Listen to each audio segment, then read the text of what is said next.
Welcome back, friend. If you are feeling restless tonight, I understand completely. This is Nick, the real Nick from Chilling Lullabies, and I am here with you. Sometimes the mind just will not quiet down at all. Too many thoughts racing around, not enough peace to hold on to. So tonight, just rest right here. We are going to slow everything down with these chilling stories. A couple of ads in the first 10 minutes, then nothing for the rest, so you can drift off peacefully. If these stories help you find sleep, it would mean everything if you hit subscribe and left a like. Share in the comments where in the world you are trying to rest tonight. Now let us begin this journey. Aris Kenton drove his rental sedan down 3 miles of unmarked dirt road, following GPS coordinates Henry Nakai had sent in an email so formally worded it might have been a wedding invitation. The plateau stretched in every direction, juniper scrub and red rock bluffs the color of dried blood, and the sky was that particular shade of high desert blue that made you feel exposed even inside a vehicle. Henry's ranch appeared as a cluster of weathered structures pressed low against the earth, a working spread with corrugated metal roofing and a windmill that hadn't turned in years. Henry himself sat waiting in a lawn chair beside the storm cellar, a thermos of coffee on the ground beside him, and when Aris parked and stepped out into the stillness, the old man didn't rise or wave, just watched him approach with the exhausted patience of someone who'd been holding a vigil for weeks. Aris had spent 15 years debunking rural myths for academic journals and cable documentary series. He'd investigated supposed chupacabra kills in Texas that turned out to be mange-ridden coyotes, examined cursed Anasazi pottery that gave its owners nightmares until he identified the mold spores in the clay, documented 3 separate Bigfoot hoaxes in the Pacific Northwest.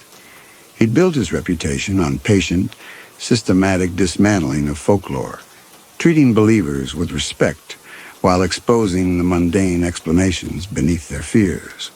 The email from Henry Nakai had been different from the usual credulous amateur reports. No breathless excitement, no blurry photographs, just a simple statement that he'd captured a skinwalker nearly 2 weeks ago and was holding it in his storm cellar until someone with credentials could verify what he had. The formal tone and the specificity of the timeline suggested either genuine delusion, requiring professional intervention, or something worth documenting. Aris had driven 4 hours from Flagstaff, expecting to find an injured animal, or more likely an empty cellar and an elder suffering from isolation-induced paranoia. Henry stood when Aris reached the lawn chair, moving with the careful deliberation of a man in his 70s whose joints no longer forgave carelessness. He was shorter than Aris by half a foot, wearing canvas work pants and a faded denim shirt with pearl snaps, his face seamed with lines that might have been carved by wind. He offered his hand, and Aris shook it, feeling calluses that spoke of decades of ranch work. Henry gestured toward the cellar doors set into the earth at a shallow angle, heavy steel painted over with rust-proofing that hadn't quite kept the desert at bay. The doors were secured with a padlock the size of Aris's fist, and beside them sat a plastic jug of water and a metal dog bowl, both empty. Henry told him the thing had been down there for 12 days. He'd been putting water and food through the ventilation grate every morning, but the food came back untouched, and the water bowl was always dry, though he'd never seen it drink. It didn't sleep, Henry said. It just stood at the bottom of the stairs, waiting. Nearly 2 weeks of waiting without rest or complaint, except for the crying, which came in rhythmic cycles like breathing. Aris asked the obvious questions. Had Henry contacted tribal police? Had he told anyone else? Henry said he'd called his nephew first, but the nephew lived in Albuquerque and suggested Henry see a doctor. He'd called a medicine man second, but the medicine man had driven out, taken one look through the ventilation grate, and left without saying a word. Henry had decided he needed someone from outside the community, someone whose testimony couldn't be dismissed as superstition or tradition, someone whose career depended on not lying about what he saw. The cellar doors had a ventilation grate built into the left panel, a square of perforated steel about 8 inches across. Henry gestured for Aris to look through it, then stepped back to the lawn chair and sat down, as if he'd been through this observation ritual too many times to participate anymore. Aris crouched beside the doors and put his face close to the grate. The cellar below was dark except for the light that filtered down through the ventilation shaft, but his eyes adjusted quickly. The space was maybe 12 feet by 8, concrete walls and a dirt floor, stairs descending along the near wall. At the bottom of those stairs stood a man, not a coyote, not a feral dog, not a rabid animal or confused transient. A man in his 40s wearing a sky blue polo shirt and gray slacks, dress shoes with dust on them, standing with his shoulders slumped and his hands loose at his sides. His face was turned up toward the grate, and even in the dimness, Aris could see his features clearly. Angular jaw, thin nose, brown hair cut short in a professional style. His eyes were red-rimmed from crying. The man's voice came up through the grate, hoarse but coherent. "Please, my name is Colin Fletcher. I'm an architect from Chicago." Aris felt his stomach drop. Not because of what he saw, but because of what he didn't see. This wasn't a monster. This was exactly what it appeared to be. A terrified, exhausted man who'd been imprisoned for nearly 2 weeks. The man in the cellar continued speaking, his words spilling out with the desperate precision of someone who'd been rehearsing this explanation for days. He said he'd been on a solo road trip from Chicago, driving Route 66 before a conference in Los Angeles, taking his time, staying off-grid to clear his head. He'd stopped for lunch at a truck stop near the Arizona border nearly 2 weeks ago, and when he'd come out, this rancher was waiting by his car. The man had seemed friendly at first, asked if he needed directions, then pulled a shotgun and forced him into a pickup truck at gunpoint. Brought him here. Locked him in the cellar. The rancher kept saying he'd been watching him, that he knew what Colin really was, kept talking about demons and skinwalkers and how Colin wasn't human. The man was clearly suffering from some kind of paranoid delusion. Colin had a wife named Jennifer, 2 daughters. Megan was 8, Tara was 11, and they must be losing their minds with worry by now. His firm was probably calling the police. He gave Aris his cell phone number, his home address in Lincoln Park, his partner's name at the architecture firm. Aris stood up and turned to Henry, who was pouring coffee from the thermos into a tin cup with the same unhurried calm he'd shown throughout. Aris kept his voice level and asked Henry to explain what he thought this was exactly. Henry sipped his coffee before answering. He said the thing down there wasn't Colin Fletcher. It might look like him, might sound like him, might know everything Colin Fletcher knew. But it wasn't human. He'd been tracking something across the plateau for 2 months, ever since he'd found one of his calves dead in a way that didn't match any predator he knew. Throat torn out, but no feeding, just the killing. He'd set up trail cameras and caught footage of something moving at night that looked wrong, joints bending in directions they shouldn't. Nearly 2 weeks ago, he'd tracked it across 20 miles of open desert, following marks in the sand that started on 4 legs and ended on 2. When he finally caught up to it near the highway rest area, it was already wearing a man's shape. Polo shirt, clean slacks, dress shoes, like it had just walked out of a restaurant. It had been studying a car in the parking lot, watching the driver through the window. Henry had made his choice then. He'd waited until the thing moved away from the lot, then cornered it with his truck and his shotgun. Better to risk being wrong about what looked like a tourist than to let something like that follow someone back to a city. Aris felt the situation crystallizing into something he'd never encountered in 15 years of debunking. Not a simple hoax, because Henry wasn't trying to convince him of anything supernatural. He was just stating facts with the resignation of someone who'd accepted an impossible responsibility. Not mental illness, because Henry's timeline was too specific and his behavior too measured. This was either a genuine case of an innocent man being held captive by a delusional elder, or Henry was telling the truth about what he'd seen. And the problem was that Aris couldn't distinguish between those possibilities just by looking through a grate at a man in business casual who knew his wife's name and his children's ages. The sun was directly overhead now, and the heat was building in that desert way where the air felt like it was pressing down on your skull. Aris walked a slow circle around the cellar doors, looking for anything that might clarify the situation. The doors themselves were heavy-gauge steel, the kind you'd use for a tornado shelter in Oklahoma, and the padlock was industrial grade.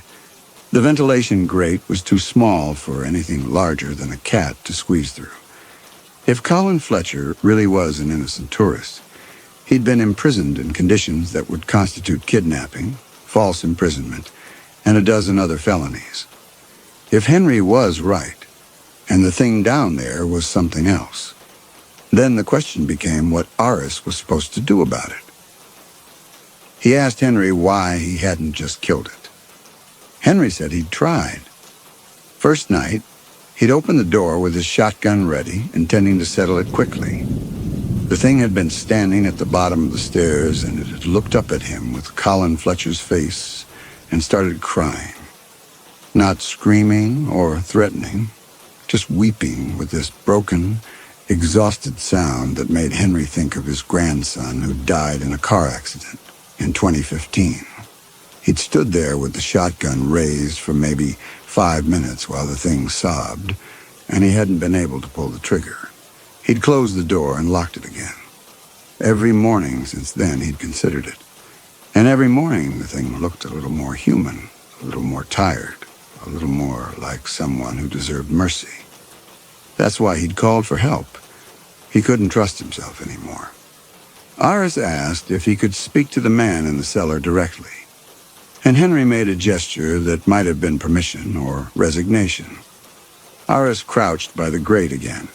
He asked the man below to tell him something that could be verified, something specific that would prove he was Colin Fletcher from Chicago. The response came immediately, as if the man had been waiting for exactly this question. He said his firm was Fletcher and Vogel Associates. Their office was on South Wacker Drive, 33rd floor. He'd been lead architect on the renovation of the Marlowe building downtown, finished last year, won a design award from the AIA. His wife Jennifer taught 6th grade at a private school called Hawthorne Academy. His older daughter Tara played violin. His younger daughter Megan had just started soccer. He could recite his Social Security number if that helped. He could describe his office, name his partners, list the last 5 projects he'd worked on. The details came without hesitation, without the constructed quality of someone inventing a backstory. Aris had interviewed enough hoaxers to recognize the difference between someone building a lie and someone desperately trying to prove a truth. This man spoke like someone whose identity was being questioned and who had access to every fact that should settle the question. Aris stood up again. Henry was watching him with the expression of someone who'd seen this exact moment of doubt play out in his own mind 100 times. The situation had calcified into something Aris couldn't resolve by observation alone. Either he was witnessing a kidnapping and needed to report it immediately, or he was witnessing something genuinely anomalous that Henry was containing at considerable personal cost. The problem was that making the wrong choice meant either abandoning an innocent man to death by starvation or releasing something dangerous into the world. And nothing in his 15 years of debunking had prepared him for a scenario where both possibilities remained equally viable after direct investigation. He told Henry he needed to make a phone call. but there was no signal here. Henry confirmed the nearest high ground with cell reception was about 3 miles north, a ridge that overlooked the highway. Iris asked about a landline. Henry said the phone line had been down since a storm last month, knocked a pole over about 2 miles up the road, and the phone company kept saying they'd fix it, but hadn't gotten around to it yet. Iris could hike to the ridge and back in maybe 2 hours if he started now, before the afternoon heat became dangerous. What Iris didn't say was that he'd already decided. He couldn't risk being complicit in murder based on a rancher's conviction about skinwalkers, no matter how measured Henry seemed. He would hike to the ridge, call the FBI field office in Flagstaff, and report a possible kidnapping victim. Let federal authorities sort out whether the man in the cellar was who he claimed to be. If Henry was right about what he'd captured, the FBI would figure it out. If Henry was wrong, Iris would have saved an innocent man from dying in a hole in the desert. Either way, he wouldn't be the one who'd let someone starve to death because an elder insisted on folklore. Henry poured more coffee and settled back into the lawn chair, and Iris understood that the old man had been through this same calculation already and had come to a different conclusion. But Henry didn't try to stop him from leaving. He just said to be careful on the hike, that the footing got tricky near the ridge, and that he'd wait here until Iris got back. The thing in the cellar called up through the grate as Iris walked toward his car to get water bottles for the hike, asking if he was getting help, asking if someone was coming. Iris didn't answer. He loaded a backpack with water and a trail map, checked that his phone was charged even though it showed no signal, and started walking north toward the ridge. Behind him, Henry Nakai sat in his lawn chair beside the storm cellar, guarding something he believed was wearing a man's face, and the sound of weeping drifted up through the ventilation grate in rhythmic cycles, like breathing. The hike to the ridge took 90 minutes instead of the 2 hours Henry had estimated. But Iris pushed the pace because the afternoon heat was building, and because waiting felt like complicity. The terrain was exactly what Henry had described. Gradual climb through juniper scrub and red rock outcroppings with loose scree near the top that required careful footing. He kept thinking about the man in the cellar reciting his daughter's names, the way he'd said Tara plays violin with the specific emphasis of a father who'd sat through recitals. Either that was genuine paternal memory or something had access to Colin Fletcher's entire interior life with such granular precision that it could fake emotional texture. The ridge itself was an exposed shelf of sandstone that overlooked the highway in one direction and the ranch in the other. From here, Henry's spread looked like a toy model, the buildings reduced to geometric shapes against the plateau's vastness. Iris could just make out the lawn chair beside the cellar doors, a dark speck that might have been Henry still sitting vigil. His phone showed 2 bars. Enough. He pulled up the FBI's public tip line number and hesitated with his thumb over the call button, trying to frame how he'd explain this without sounding like someone reporting a hallucination. The problem was that any honest description of the situation would make him sound credulous. A professional debunker claiming he'd found someone who might be a supernatural entity was exactly the kind of ironic reversal that would destroy his academic credibility. But framing it as a straightforward kidnapping would require lying about Henry's claims, and Iris had built his career on precision about what he'd observed versus what he'd concluded. He made the call. The dispatcher who answered had the practiced neutrality of someone who fielded reports ranging from genuine emergencies to paranoid delusions, and she walked him through the preliminary questions with efficiency. Iris identified himself by name and credentials, explained he was investigating a folkloric claim on the Navajo Nation, and had encountered what appeared to be a possible kidnapping victim. He gave Henry's address, rural route number, and GPS coordinates, and described the man in the cellar, 40s, brown hair, polo shirt and slacks, claimed his name was Colin Fletcher, architect from Chicago. The dispatcher asked him to hold while she ran the name. Aris stood on the ridge with the phone pressed to his ear, watching a hawk circle over the highway far below. The sun was beginning its descent toward the western horizon, and the light had taken on that slant that made the red rock formations look like they were glowing from within. He was thinking about how he'd explained this to Henry when federal agents showed up, whether the old man would be arrested immediately or whether they'd at least investigate the cellar first. The dispatcher came back on the line, and her voice had changed from neutral efficiency to something that sounded like urgency barely contained. She asked if he was certain about the name and if the individual was safe. Aris confirmed it. Colin Fletcher, architect, Chicago Fletcher and Vogel Associates. The man appeared physically unharmed, but had been held against his will for approximately 12 days.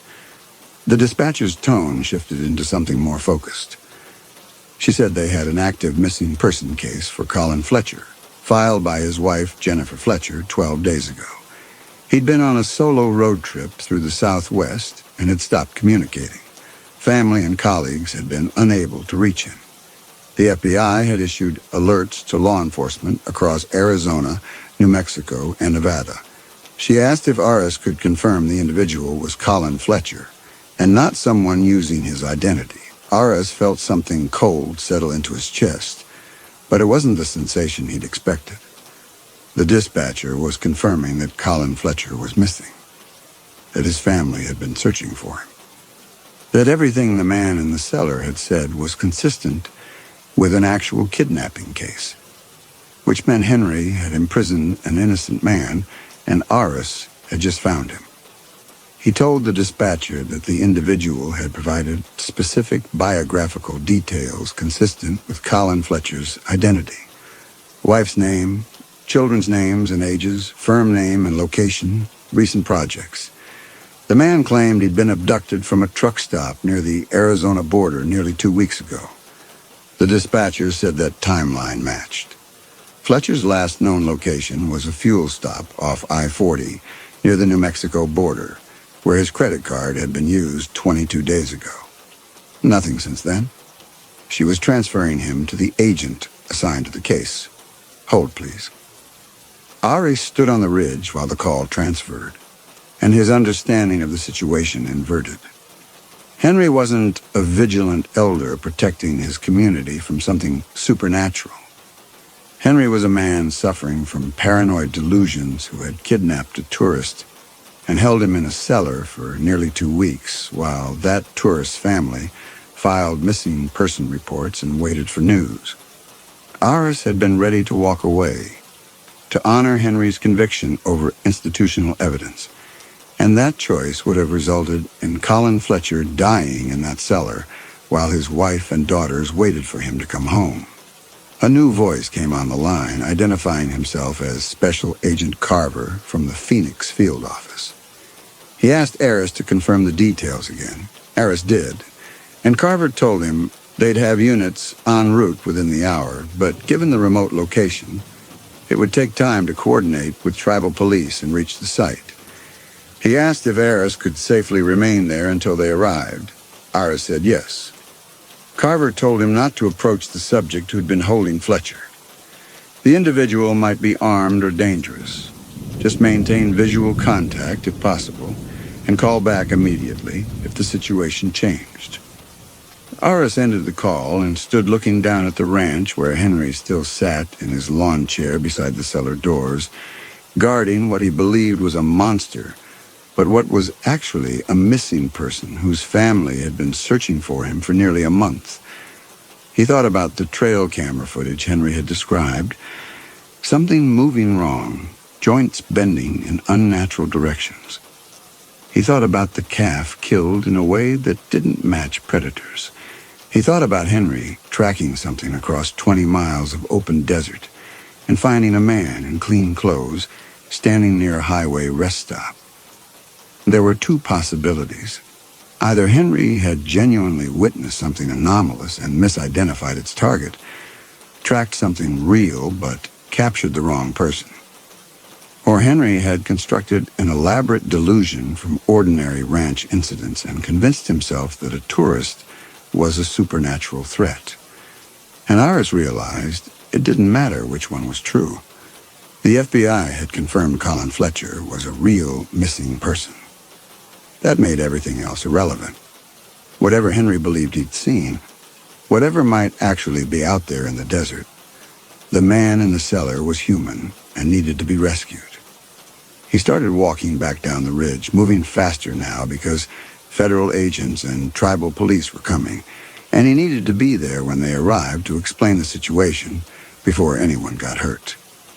The descent took less time than the climb, and by the time Iris reached the flatter ground near the ranch, the sun was balanced on the horizon like a coin. The temperature was dropping fast in that desert way where the heat leached out of the air the moment direct sunlight disappeared.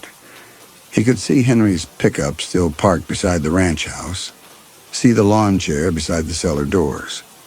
But something was wrong with the chair. Iris slowed his pace, squinting against the angled sunlight. The chair was tipped over on its side, one aluminum leg pointing at the sky. The thermos lay in the dirt beside it, dark liquid staining the ground. Henry wasn't sitting. Henry wasn't anywhere Iris could see. He called Henry's name. His voice disappeared into the stillness and didn't come back. The cellar doors were open. Not broken or torn, just open. The hasp hanging loose where it had been released.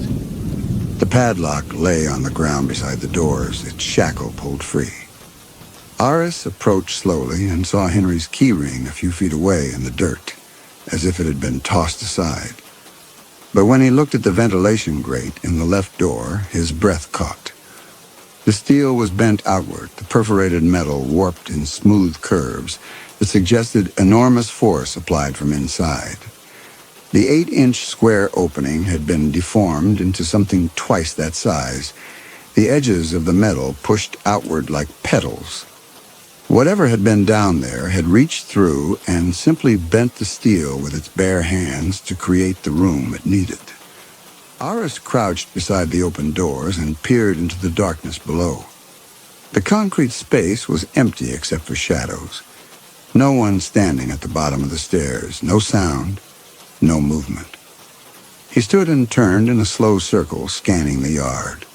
Late afternoon shadows stretched across the dirt like stain. The windmill stood motionless against the darkening sky. Henry's pickup sat exactly where it had been this morning, undisturbed. No fresh tire tracks, no footprints in the dust except his own leading from the direction of the ridge. He walked to the ranch house and tried the door, unlocked. The interior was exactly as he'd seen it this morning. Kitchen clean, table bare except for a stack of mail, everything suggesting someone who lived alone and kept disciplined routines. He called Henry's name into the empty rooms and got nothing back. The barn next. Corrugated metal structure that smelled of hay and motor oil. Tools hung in orderly rows on pegboard. A tractor with one flat tire. Coils of rope and spare lumber. But no Henry. Iris walked back outside and stood in the center of the yard, trying to think through what must have happened. The creature had escaped while Iris was on the ridge. It had bent the ventilation grate outward with enough force to warp heavy steel, reached through the enlarged opening to grab Henry, taken his keys, unlocked the door. And now both Henry and the creature were gone. The overturned lawn chair and spilled thermos told the story of a sudden confrontation. Henry's reading glasses lay in the dirt nearby, one lens cracked, as if they'd been knocked from his face. He heard something behind him and turned. Nothing there. Just the ranch house and the barn and the empty plateau stretching to the horizon. But the quality of the silence had changed. Before it had been the natural stillness of an isolated place at dusk. Now it felt deliberate. The kind of quiet that comes when something is holding very still and waiting to see what you'll do. Ari walked toward the ranch house again, moving faster now, and went straight to the bedroom he'd checked earlier. Henry was there, lying on the bed with his hands folded across his chest, as if he'd gone to sleep. His eyes were closed, his face peaceful. But his neck was wrong, bent at an angle that no living spine could maintain, the specific wrongness of bone structure that no longer aligned properly. There were marks on his forearms, deep bruises where something had gripped him with impossible strength, but no blood, no torn skin, just the precise application of force that had killed him and then arranged him with care. Aris backed out of the room and stood in the hallway with his pulse hammering in his ears. Henry had been dead for hours. The creature had bent the grate, grabbed Henry through the enlarged opening, killed him, then taken the keys and unlocked itself. And now the creature was somewhere out here in the gathering darkness, free and uncontained, while Aris stood alone in a dead man's house, 40 miles from the nearest town. He walked back outside because staying in the house felt like being trapped, and stopped in the center of the yard. The sun had dropped below the horizon now, and the light was fading fast. In another 20 minutes, it would be full dark. Federal agents were coming, but they were still an hour away at least, maybe more.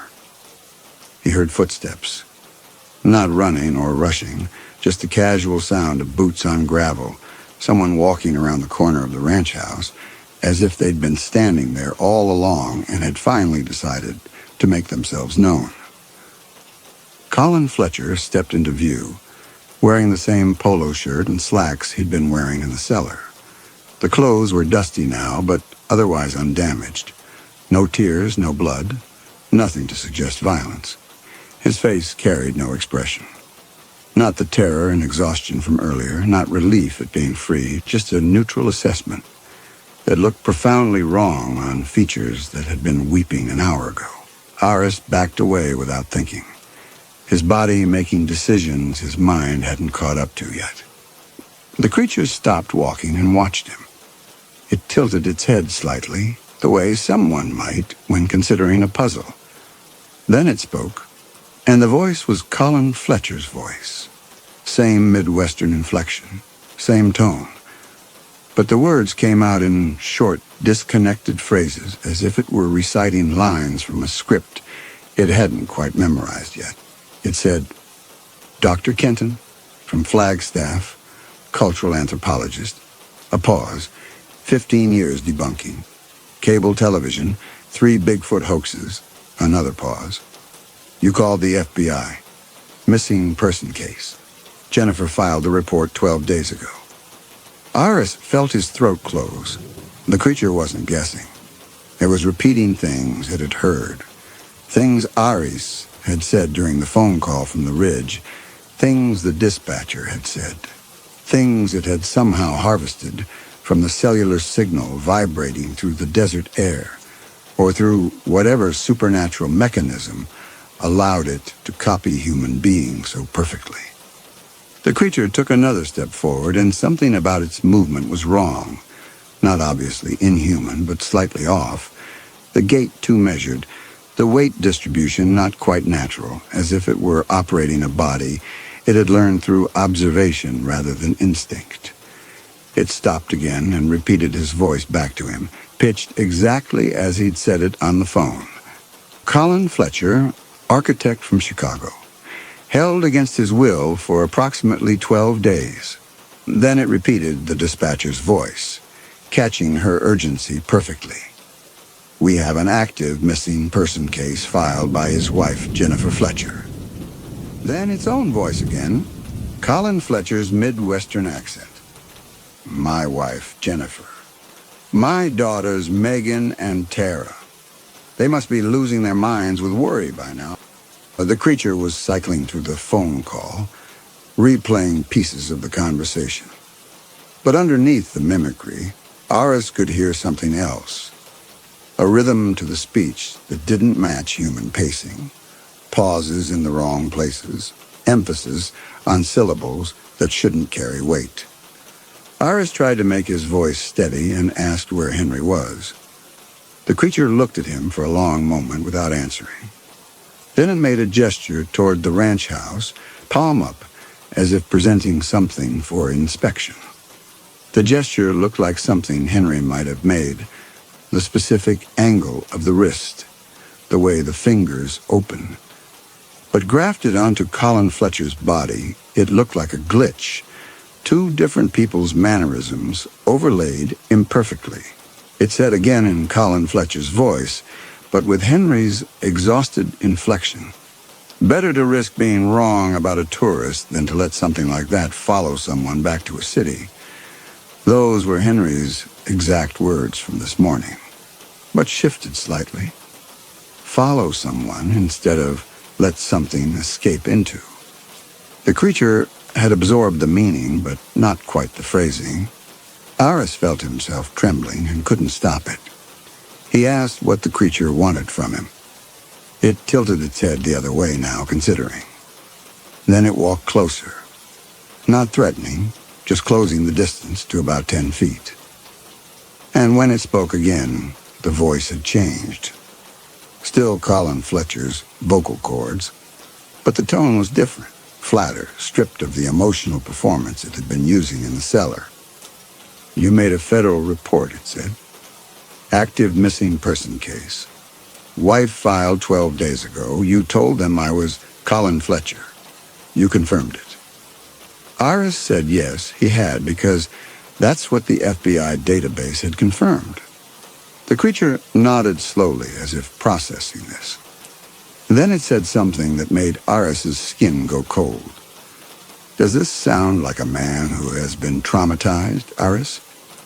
It repeated the question in a slightly different register, testing variations. Does this sound like someone who was held captive for 12 days? And then again, would his wife believe I'm traumatized if I said it this way? The creature was asking for feedback. It was testing its performance on him, using him to refine whatever role it planned to play when it reached Chicago.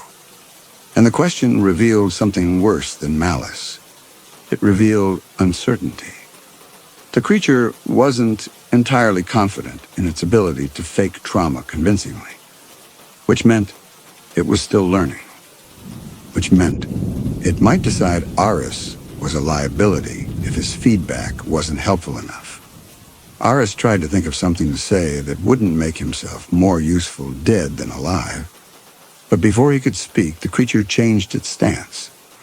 It slumped its shoulders the way Henry had stood this morning, brought one hand up to its face in a gesture Henry had made while drinking coffee. And when it spoke again, it was using Colin Fletcher's voice with Henry's exhausted inflection. Every morning I considered it. Every morning the thing looked a little more human.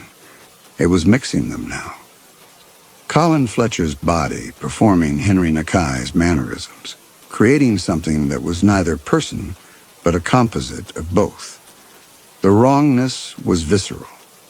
Iris watched Colin Fletcher's face make expressions he'd seen on Henry's face, watched the creature test which emotional registers belonged to which identity and how they might be combined into something convincing. The creature looked at him directly and said in its own flat tone beneath Fletcher's voice, Colin Fletcher used his credit card 22 days ago at that fuel stop. But Colin Fletcher died 23 days ago. It paused, letting Iris process this. I used his card after I killed him. Drove his car west toward California. Used it at gas stations, diners. Built a trail showing him traveling alone through empty places. Then I came back here and let Henry find me 12 days ago. The creature watched Iris's face as understanding arrived. The missing person report wasn't something to work around. It was something to create. Jennifer Fletcher filed it because her husband stopped calling. Because his digital trail went cold after that last transaction. Because I made sure it would. Iris felt the shape of what had happened slot into place with horrible clarity. The creature hadn't waited for Colin Fletcher to go missing naturally. It had killed him immediately, then used his identity for 10 days to create the exact pattern that would result in a missing person report. It had staged its own rescue before Henry had even captured it. He said aloud to himself more than to the creature, "You planned all of this." The creature didn't confirm or deny, just stood there in the fading light, wearing Colin Fletcher's face and Henry Nakai's posture, while Aris understood what Henry had actually caught. Not a monster that had copied a man, a monster that had studied human institutional systems so thoroughly it knew exactly how to weaponize them. Missing person databases, FBI protocols, family desperation, trauma psychology, expert credibility. The creature turned and started walking toward the dirt road that led to the highway. It didn't run, it didn't rush. It just walked with Colin Fletcher's gait and Henry's careful foot placement, moving into the darkness like it had all the time in the world and nothing left to fear. Aris stood frozen beside the cellar with its bent grate, beside the overturned lawn chair and Henry's cracked glasses, and watched it go. Federal agents were coming to rescue Colin Fletcher, to thank Aris for finding him, to reunite him with his family and process him as a victim of kidnapping. And Aris couldn't stop any of it without sounding like he'd lost his mind. He didn't know how long he stood there. Long enough for the creature to disappear into the gathering darkness. Long enough for the temperature to drop until he could see his breath. Long enough to understand that federal agents would arrive, process the scene, and find exactly what they expected to find. A dead rancher who'd held a tourist captive, and a missing person who'd escaped and was walking toward the highway to find help. He walked back to the ranch house on legs that felt disconnected from his body. He'd try the landline even though Henry said it was out, because what else could he do? He found it in the kitchen, an old rotary phone mounted to the wall, and lifted the receiver, expecting nothing. But there was a dial tone, clear and strong, humming in his ear like mockery. The creature had reconnected it. Or the phone company had finally fixed the line. Or it had never been down at all, and Henry had lied to make sure Aris would hike to the ridge, buying the creature the hours of isolation it needed to stage the escape and murder undisturbed. Aris would never know which. His hands were shaking so violently, he had to dial twice before getting the numbers right. When Carver answered, Aris opened his mouth to explain what had actually happened, and nothing came out. Not shock exactly, but something more fundamental. The understanding that any truthful explanation would make him sound insane. He'd called a report finding a missing person, and he had found that missing person, and the FBI had his initial report on file confirming the identity. If he now claimed the man wasn't really Colin Fletcher, but was actually a supernatural creature that had killed Fletcher and staged a missing person report, they'd question his mental state. They'd wonder if he'd been complicit in Henry's death. They'd ask why his story had changed. Carver asked if Aris was still there, if the situation had changed. Aris forced words through his throat. He said there'd been a development. Subject holding Fletcher was dead. Appeared to be natural causes. The man was elderly, and Fletcher had escaped. Aris had seen him briefly walking toward the highway, but by the time Aris had checked the house and found the subject's body, Fletcher was gone, probably trying to flag down a car. But the FBI should know that Fletcher was free and on the move. Carver said they'd alert Highway Patrol, put out an attempt to locate for Colin Fletcher as a kidnapping victim possibly in distress. He asked Aris to remain at the scene until units arrived. Aris said he would. He hung up and walked back outside and sat on the porch steps, because staying inside with Henry's body felt wrong, and sitting in his car felt like fleeing. Sirens in the distance eventually growing closer. Red and blue lights appearing on the dirt road, moving toward him through the dark. The federal agents arrived first. 2 vehicles, FBI and tribal police coordinating. And the questions began immediately. Aris told them he'd returned from making the phone call to find the cellar unlocked, Henry dead in the bedroom, and Fletcher gone. He described seeing Fletcher briefly near the ranch house before he disappeared toward the highway. The agents examined the cellar, photographed the unlocked padlock on the ground, noted Henry's key ring lying in the dirt several feet away. Then they saw the ventilation grate. One of the agents, a woman named Reeves, crouched beside the bent steel and shone her flashlight on it. The metal was warped outward, the 8-inch opening deformed into something nearly twice that size. She called over Lieutenant Benally from tribal police, and they both examined it in silence for a long moment. Reeves asked Aris if the grate had looked like this when he'd first arrived. Aris said no. It had been intact this morning. Just a standard ventilation grate, maybe 8 inches square. Reeves photographed it from multiple angles, and Benally ran his hand along the bent metal, testing its thickness. He looked at Reeves and said that, given what Dr. Kenton was describing, the grate intact this morning, massively deformed by late afternoon. Fletcher must have made his final push today. Maybe the metal had been weakened over days of work that wasn't visible from the outside. Stress fractures building up until a last desperate effort broke it open. Or maybe it was pure adrenaline. 12 days of captivity, malnutrition, terror, and then one final surge of strength when he knew help might be coming. Reeves agreed that was the most logical explanation.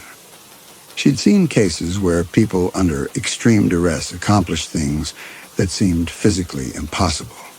Mothers lifting cars off children. Hikers walking miles on broken legs. The body could do extraordinary things when survival was the only option. They concluded Fletcher had worked at weakening the grate over days, then today, probably after hearing Aris and Henry talking above, realizing someone new had arrived, he'd made his final attempt. When Henry came close enough, Fletcher had grabbed him through the enlarged opening, taken the keys, and unlocked himself. Reeves asked Aris to walk her through his earlier interaction with Fletcher. Aris described the conversation through the ventilation grate, Fletcher's biographical details, his explanation of being abducted from a truck stop, his desperation to contact his family. All of it was true. All of it matched what a kidnapping victim would say. Reeves asked if Fletcher had seemed coherent, lucid, capable of navigating on his own. Aris said yes. Physically, he'd seemed unharmed, though clearly distressed by captivity. Reeves made notes and said Highway Patrol was searching for him. Given that he'd been held for nearly 2 weeks, they wanted to get him medical attention and reunite him with his family as quickly as possible. The medical examiner arrived and examined Henry's body. She confirmed the neck was broken, high cervical fracture, massive trauma, would have been instantaneous. She noted the deep bruising on Henry's forearms where someone had gripped him with considerable force. She remarked that Fletcher must have been incredibly desperate, and that defensive injuries like this were consistent with a violent struggle for the keys. Benally asked Aris if there were any other signs of a struggle when he'd found the body. Aris said no. Henry had been arranged peacefully on the bed afterward, hands folded. Benally exchanged a look with Reeves. They agreed it suggested Fletcher had felt some remorse after killing his captor in self-defense, had taken the time to move the body from wherever the confrontation happened and lay him out with dignity. They accepted this narrative. It fit the evidence. Captive works at the ventilation grate for days, eventually creates an opening large enough to reach through, waits for captor to approach, grabs him, kills him in the struggle for freedom, takes the key, escapes. The unlocked padlock and discarded keyring suggested Fletcher had worked quickly once he had access, trying to get away before anyone came looking. Reeves asked Aris to come to the FBI field office in Flagstaff the next morning to give a formal statement. They'd want detailed descriptions of his conversation with Fletcher for their case file. Aris agreed. As the scene was being processed, Aris stood near his car and watched the evidence accumulate. Every photograph, every measurement, every note the agents made was building the official record. Henry Nakai, elderly rancher suffering from paranoid delusions, had kidnapped tourist Colin Fletcher and held him in a storm cellar for nearly 2 weeks. Fletcher had killed his captor in self-defense and escaped. Dr. Aris Kenton, investigating a folkloric claim, had discovered the situation and reported it to federal authorities, facilitating Fletcher's rescue. No one questioned the bent steel grate beyond noting it as evidence of Fletcher's desperation and determination. The wrongness was right there, metal warped with impossible force. But they rationalized it into the narrative they needed. Stress fractures, hidden weakness, adrenaline. Days of patient work culminating in one final push. Anything but what it actually was. By midnight, they released him. Benally told him tribal police would coordinate with the FBI on the investigation. But given that the kidnapper was deceased and the victim was free, it was primarily a recovery operation now. They needed to locate Fletcher, get him medical attention, and reunite him with his family. Aris drove back to Flagstaff through darkness that felt thicker than it should and checked into his hotel room. He turned on the news and waited. The story broke the next morning. Chicago architect Colin Fletcher, missing for 3 weeks during a solo road trip, had been found alive after being held captive by a rancher in Arizona. Fletcher had escaped and flagged down a passing motorist on Highway 89 and was currently being evaluated at Flagstaff Medical Center before being reunited with his family. Authorities credited anthropologist Dr. Aris Kenton with discovering Fletcher's location during an unrelated research investigation. The kidnapper, Henry Nakai, had been found dead at the scene.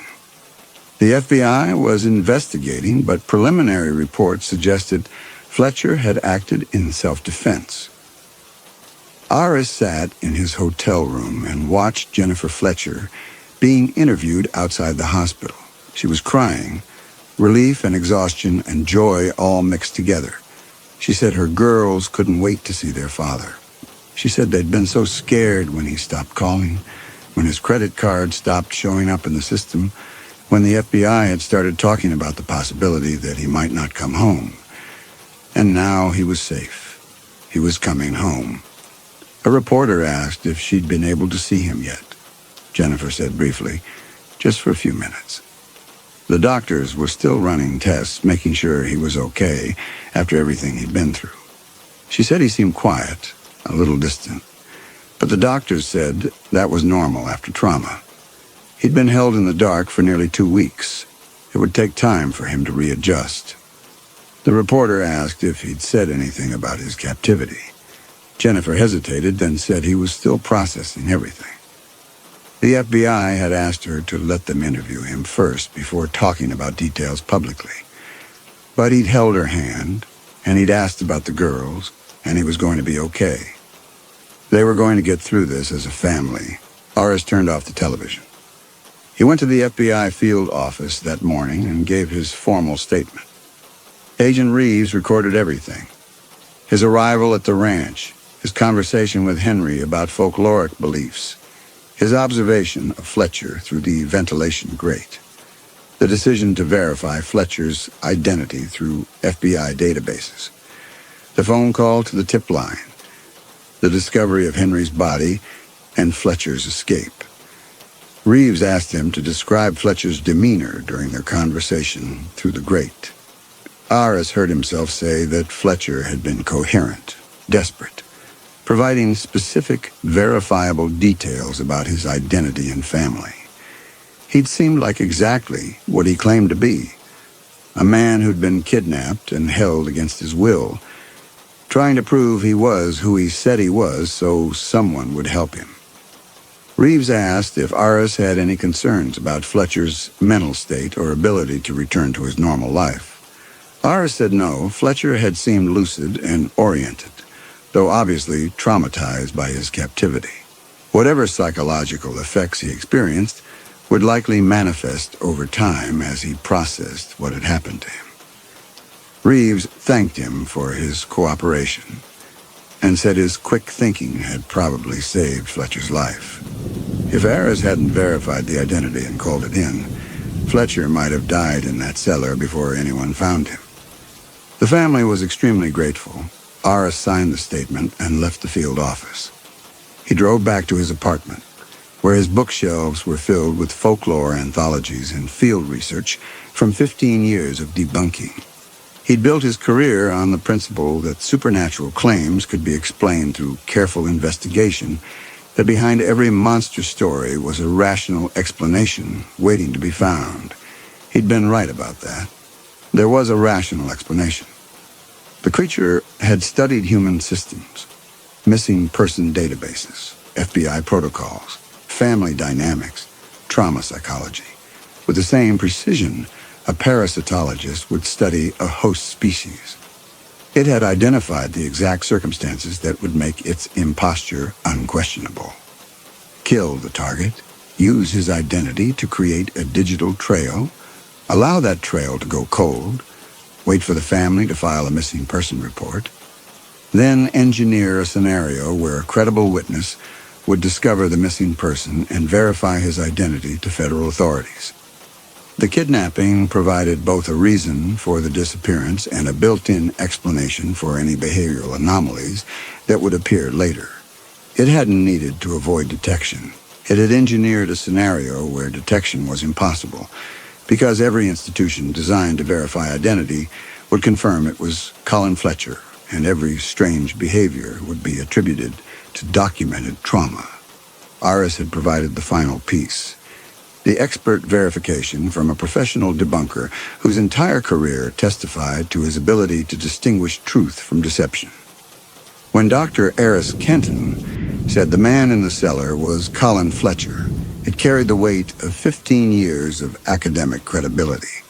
He wondered how long it would take, how many weeks or months before Jennifer Fletcher noticed her husband forgot their anniversary, before Megan Fletcher realized her father didn't quite remember the stuffed animal she'd had since she was 3, before Tara Fletcher felt something was wrong when he listened to her play violin, with a polite attention that didn't match the man who'd sat through every recital since she'd started lessons at age 6. And when those moments came, when the wrongness accumulated enough that someone finally said something's different about Dad since he came back, the therapist would pull up the FBI case file, would note the 12 days of captivity, the violent escape, the trauma of being held by a delusional captor, would diagnose PTSD, would explain that memory issues, emotional distance, and personality changes were all consistent with severe psychological trauma. The family would accept this. They'd be patient. They'd understand that the man who came back wasn't quite the same man who'd left, but that was okay, because trauma changed people. And what mattered was that he came back at all. And the creature would learn from their reactions, would calibrate its performance based on their feedback, would gradually become more convincing as it absorbed the patterns of their family life and refined its imitation. Give it a year, maybe 2, and the wrongness would fade. It would be Colin Fletcher, and no one would remember exactly what was different about him after the kidnapping, just that something had been and then wasn't anymore. Aris sat in his apartment and thought about Henry Nakai sitting vigil for 12 days, knowing what he was guarding and unable to convince anyone else. Henry had been right about everything. The creature had killed Colin Fletcher, used his identity to manufacture a missing person case, and allowed itself to be captured specifically so a witness with credentials would eventually discover it and verify its identity to federal authorities. He'd spent 15 years learning how to distinguish truth from deception, reality from folklore. And when he'd finally encountered something genuinely supernatural, he'd authenticated it. He'd called the FBI and confirmed its identity. He'd reunited it with the family of the man it had replaced. He wondered if there were others like it. How many missing person cases were actually successful replacements? How many families had welcomed home someone who looked right and sounded right, and knew all the correct details, but wasn't quite the same anymore.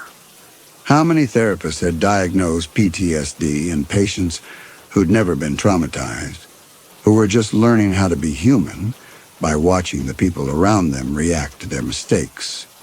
The folklore wasn't recording supernatural encounters. It was recording replacement operations that had gone wrong. The ones where the creature made a mistake, where someone noticed the wrongness before the imposture was complete, where the vigil keepers like Henry managed to contain them before they reached their targets. But for every story about a skinwalker being killed or captured, how many successful replacements had simply faded into normal life, never recorded in any tradition because no one ever knew they'd happen? Aris opened his laptop and navigated to news sites. The story was everywhere now. Missing Chicago architect found alive after 12-day captivity. FBI credits anthropologist with rescue. Family grateful for safe return. No mention of Henry Nakai's beliefs about what he'd been guarding. No mention of skinwalkers or folklore or anything that would make the story sound like anything other than what it appeared to be.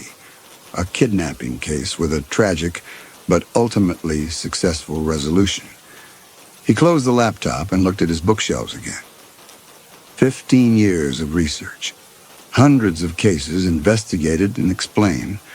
A career built on finding the rational explanation beneath the supernatural claim. And now he understood that the rational explanation was worse than any supernatural horror could be. The monster wasn't the violation of natural law. The monster was something that understood human systems so perfectly, it could use those systems as camouflage, so that the very institutions designed to protect people would deliver victims directly to it. He wondered if he should try to warn someone, write about what had actually happened. But he already knew how that story would be received. Professional debunker claims he was deceived by Skinwalker would be the headline. His colleagues would be sympathetic but skeptical.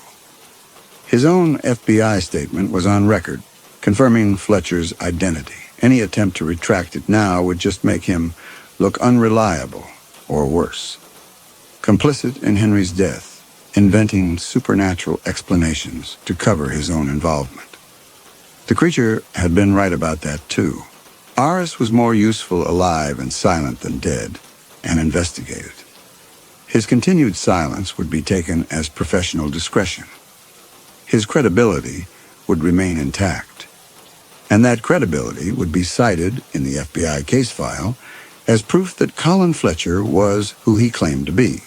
Whenever he closed his eyes now, he no longer saw his books or his study or the familiar clutter of his academic life.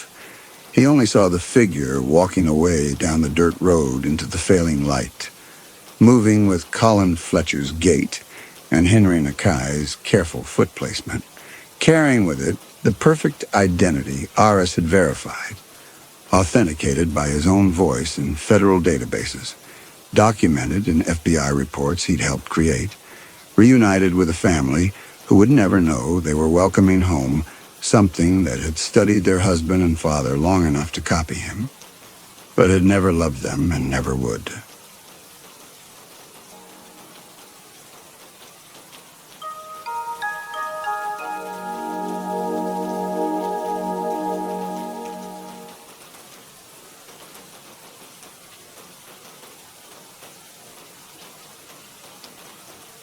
The archaeologist's fingertips found the carved glyphs cool and smooth beneath the layer of fine dust. Obsidian, which she had expected, though nothing in the preliminary surveys had prepared her for the chamber's acoustic properties. The way sound seemed to fall into the stone and vanish there. Dr. Mira Keegan, and she still thought of herself this way, formally, even in moments of private discovery, had spent 6 years tracking the scattered references to this dynasty through archives in 3 countries, following a trail that should not have existed, because the dynasty itself, according to every established chronology, had never existed. Yet here was the chamber, and here the well at its center, filled not with bones or treasure, but with a substance that resembled ink, its surface carrying an iridescent quality that suggested depth and movement, though the liquid appeared perfectly still. She withdrew her hand from the wall and approached the well's edge, her lamp casting insufficient light into the depths. The obsidian had been carved from a single piece of stone, or so it appeared. She could find no seams, no evidence of construction. The well descended perhaps 20 feet, its walls polished to a mirror finish, and the ink filled it to within 3 feet of the rim. In the beam of her lamp, the liquid appeared black, but when she shifted position slightly and the surface threw back colors she had no names for. Bronze that was not bronze, violet that was not violet, shades that existed at the edge of perception and vanished when she tried to focus on them.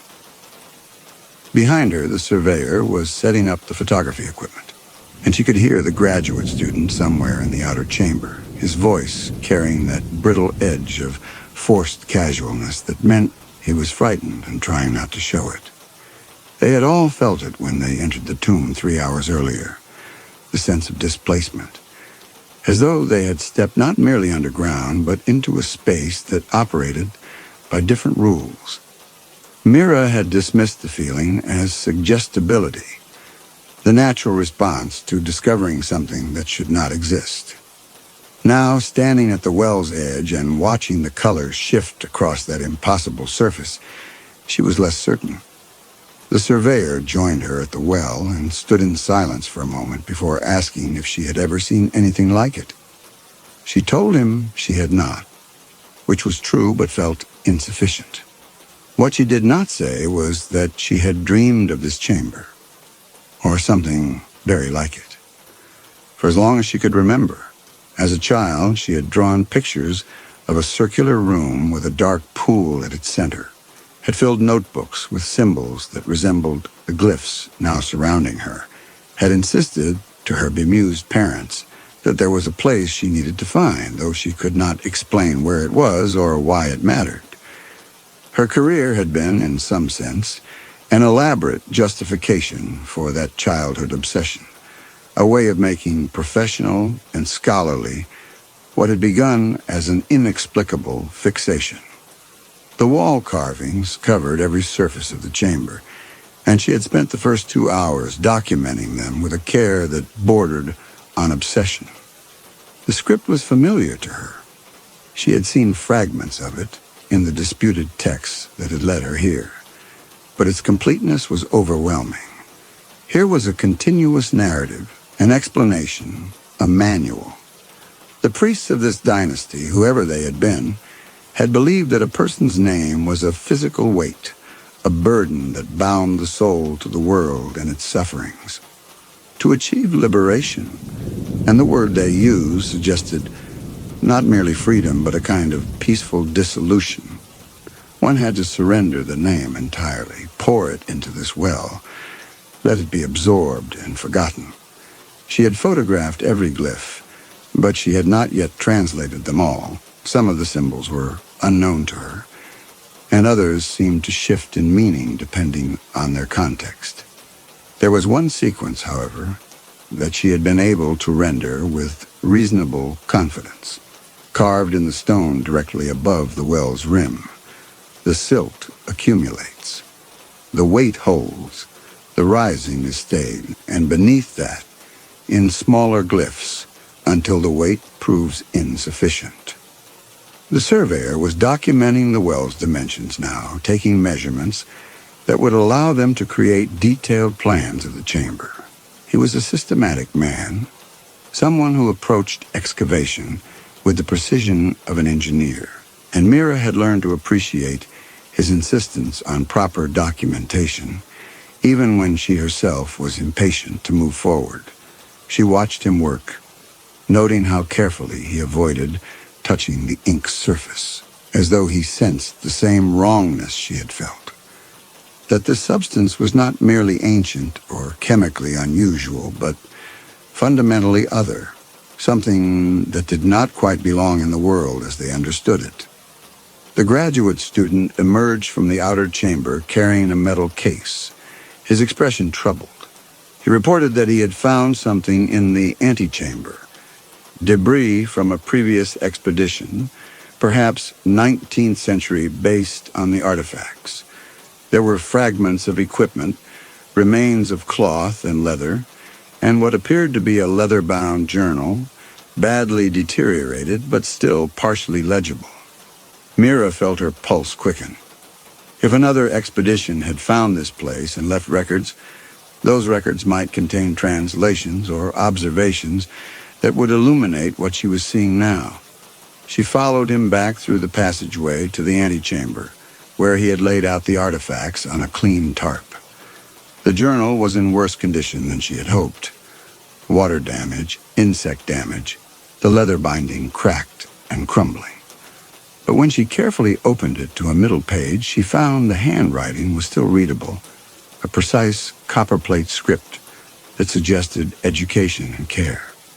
The entries were dated 1887, and they described the writer's discovery of the tomb after following local legends about a lost city in the valley. She read several entries aloud to the others, translating where the language was archaic or unclear. The writer, he did not give his name in the entries she read, referring to himself only as the explorer, had been working alone, had spent weeks excavating the entrance and documenting the outer chambers before finding the central chamber with its well. His tone in the early entries was triumphant, certain he had made a discovery that would secure his reputation. But the later entries showed a change, a growing unease that reminded Mira uncomfortably of her own feelings in this place. The final entry she could read was dated 3 weeks after the first, and it described the explorer's intention to descend into the well to measure its depth and collect a sample of the liquid. After that, the pages were too damaged to decipher, though she thought she could make out a few words here and there. Falling surface cannot wrong. She closed the journal carefully and suggested they bring it to the surface for proper preservation and further study. The graduate student nodded and returned to packing the artifacts. Mira went back to the central chamber, where the surveyor had finished his measurements and was photographing the well from multiple angles. She approached the western wall, where a section of the carvings appeared different from the rest, rougher, less finished, as though the carver had stopped midway through the work. She crossed the chamber to examine them and found that the sequence ended abruptly, the final glyph half completed, the chisel marks still visible in the stone. Whatever the priest had meant to record here, they had never finished recording it. She was reaching for her notebook when the graduate student emerged from the passage carrying the equipment case. He was moving too quickly, not watching his footing in the uneven chamber, and when he stumbled near the well's edge, he tried to catch himself on the stone rim. Mira saw it happening and called out, but she was too far away. She watched the case slip from his grip and tumble into the well, watched it strike the ink surface and disappear without splash or ripple, watched the surface accept it as though it had been waiting for exactly this offering. For a moment, nothing happened. Then the ink began to glow, faintly at first, but with increasing intensity, and she saw the surface start to rotate. Not rippling, but spiraling, a slow rotation that drew the eye down toward the center. The equipment case was gone, completely absorbed, and the colors in the ink were more vivid now, those impossible shades pulsing with a rhythm that suggested something living, something alive. The graduate student was apologizing, his words tumbling over themselves, but Mira barely heard him. She was watching the spiral, which continued for perhaps 30 seconds before slowing and finally stopping. The temperature in the chamber had dropped noticeably. She could see her breath, and when she glanced at the others, she saw they had noticed it too. The surveyor suggested they leave, come back in the morning with fresh equipment, and Mira found herself agreeing, though she could not have explained why. The chamber no longer felt merely displaced. It felt attentive, as though something had woken and was taking inventory of what it found. They gathered the remaining equipment and made their way back through the outer chambers. Mira paused in the antechamber to collect the explorer's journal, wrapping it carefully in archival paper before placing it in her pack. As she did so, she noticed something she had not seen before. A name carved into the stone wall near where the journal had been found. Rough letters that looked as though they had been scratched there with a knife or piece of metal. She could not read it clearly in the lamplight, but she photographed it and made a note to examine the image more carefully later. They climbed the carved stairway to the surface, where the desert sun was setting and the camp stretched out across the valley floor. The other members of the expedition were gathered around the cook fire, the photographer preparing the evening meal, the team lead reviewing the day's survey maps, 2 additional graduate students sorting through pottery fragments they had excavated from a test pit near the camp perimeter. Mira felt relieved by the ordinariness of the scene, the familiar rituals of evening in a remote camp, though underneath the relief she felt something else, a persistent unease that had followed her up from the chamber.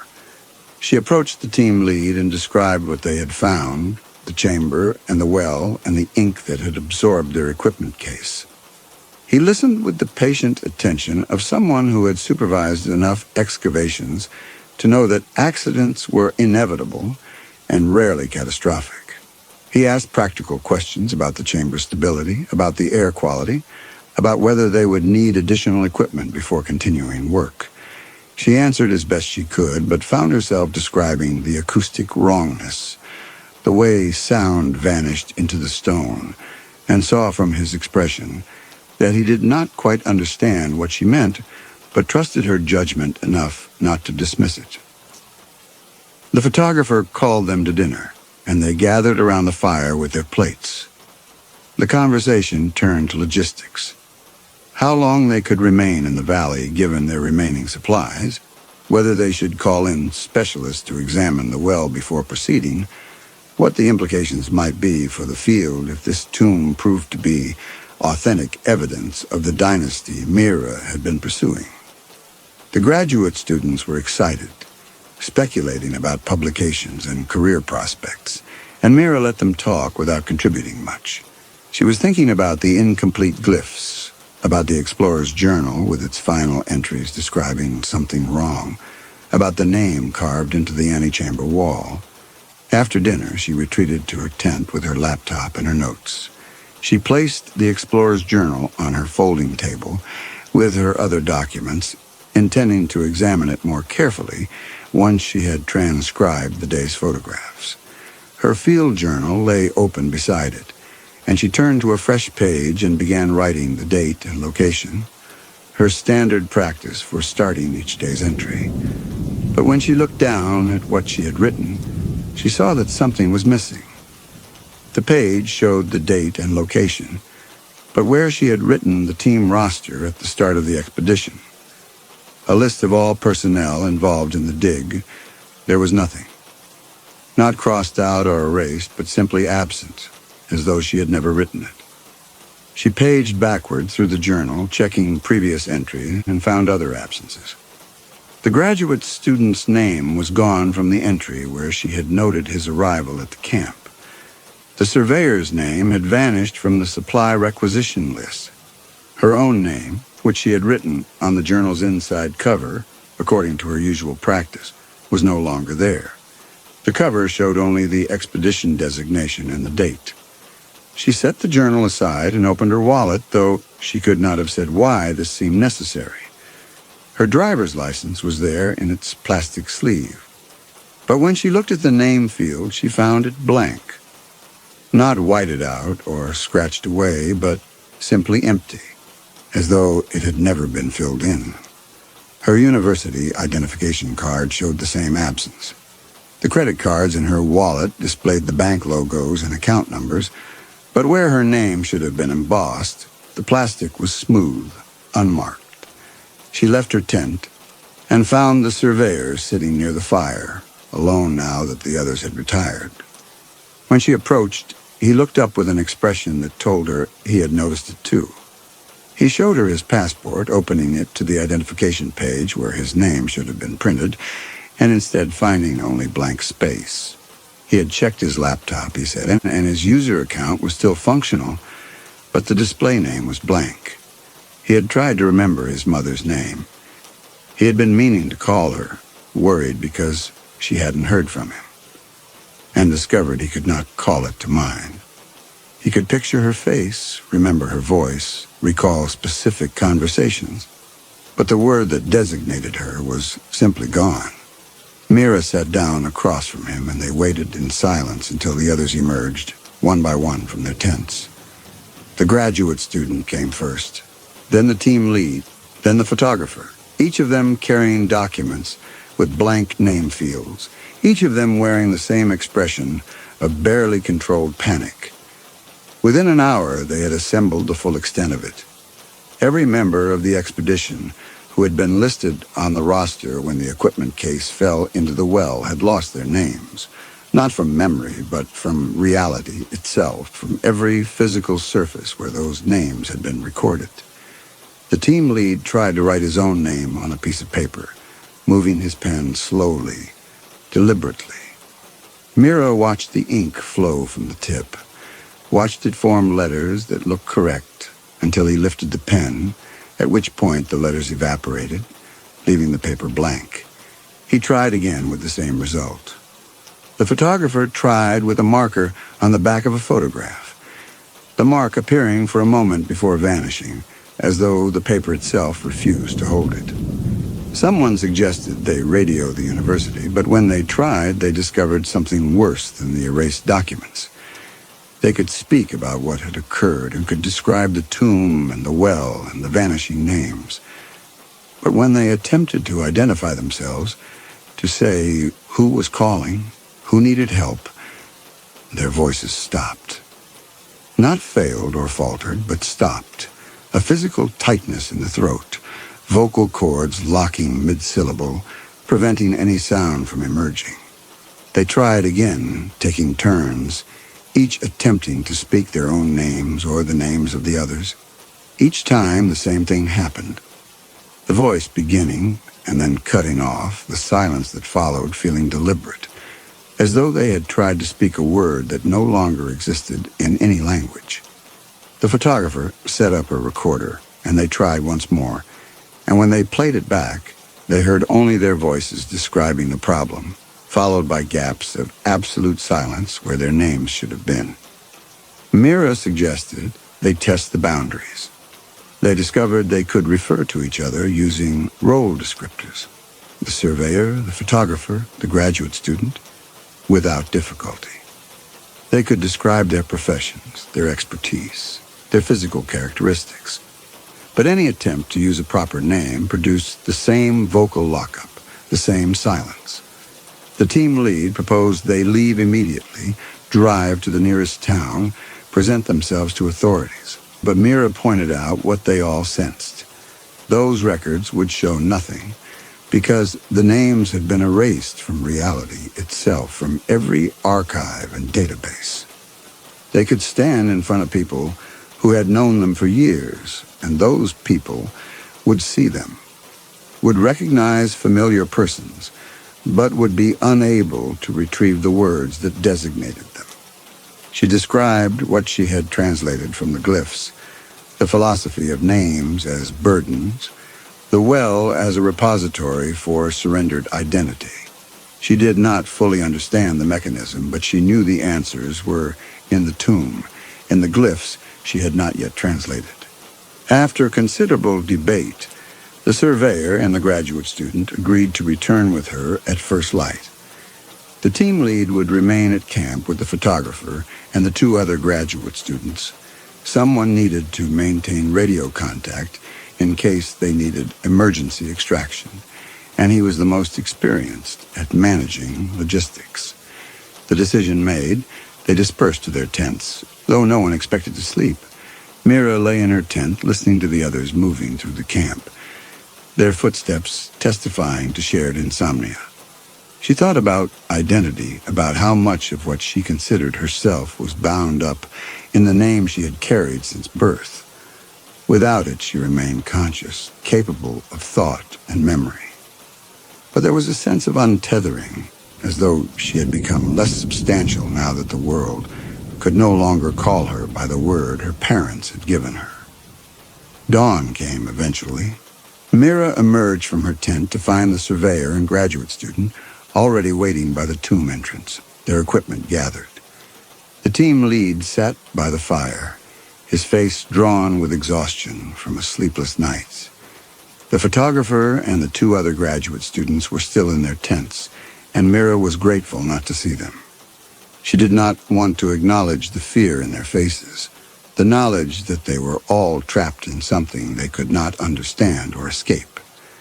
She gathered her camera and notebook, deliberately leaving the explorer's journal behind in her tent, where it would be protected from the chamber's conditions, and joined the others as they descended the stairs into the tomb. Mira felt the difference immediately when they entered the chamber. The air was colder, and there was a quality to the silence now that felt active rather than passive, as though the chamber itself was listening. The ink in the well had risen, perhaps an inch, but enough to be visible. And more troubling, the stone pillar nearest the well had changed. Its surface had become rough where it had been smooth, and when she touched it, the stone felt soft, almost yielding, like dense clay rather than rock.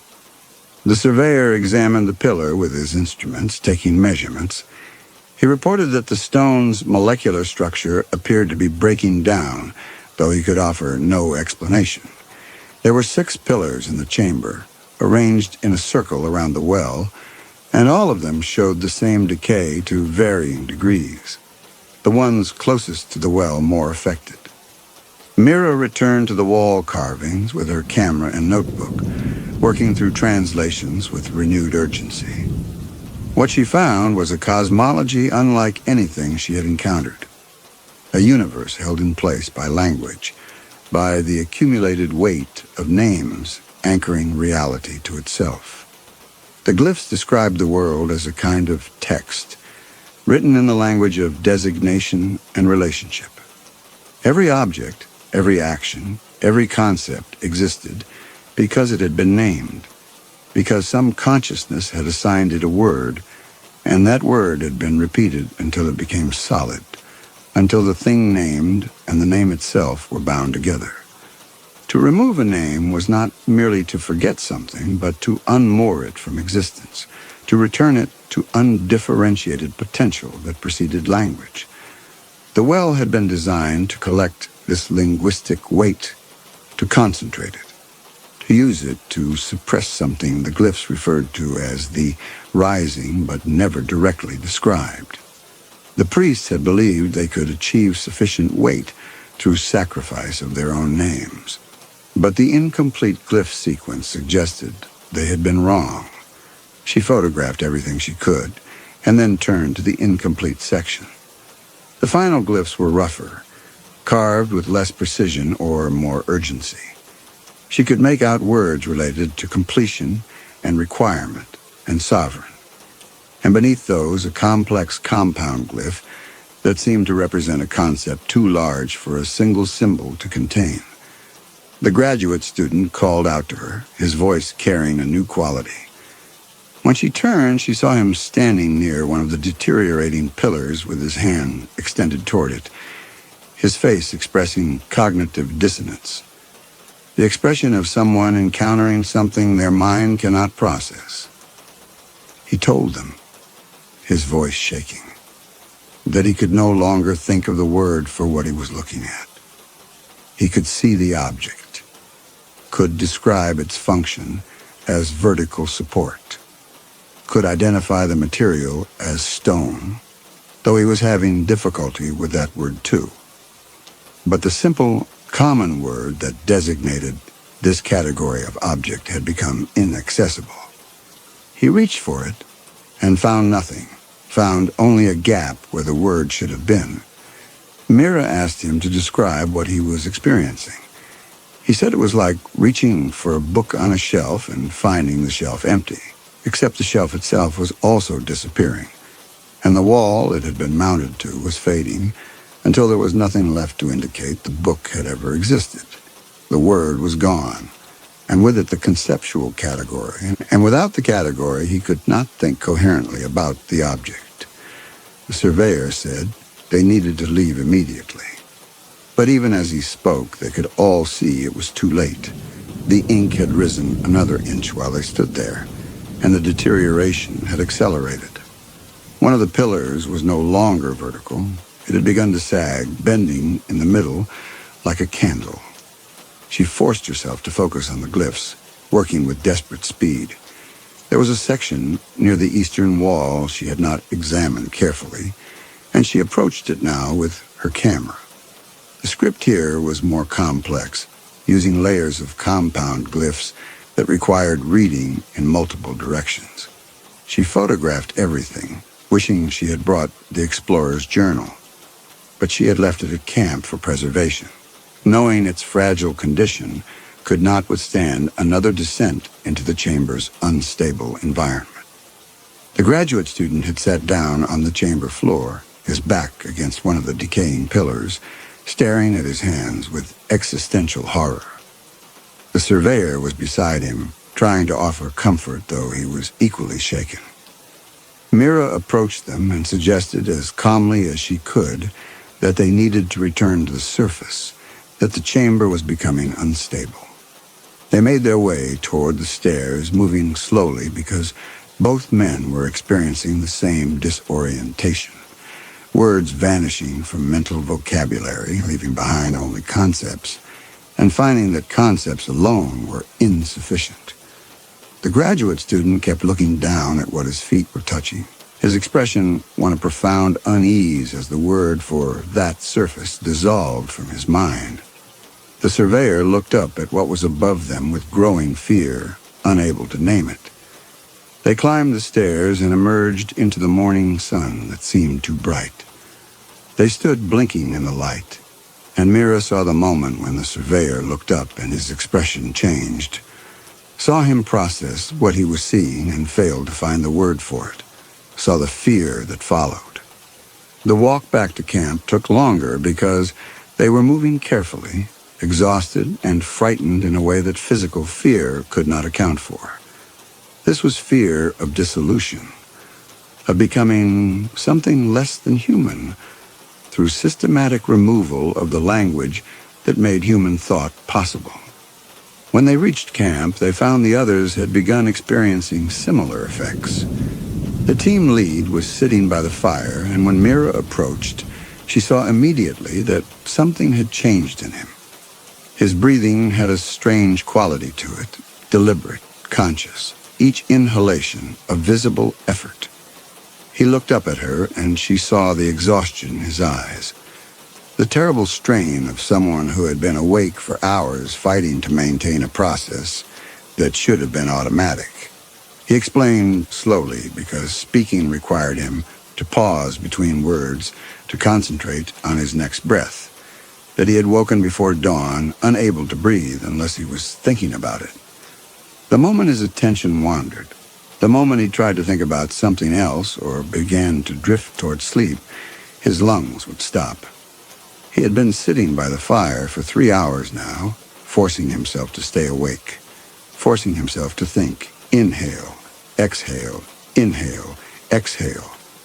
like a mantra that kept him alive. The photographer emerged from her tent, and Mira saw she was in the same state, breathing with visible, exhausting effort, her face drawn with fatigue.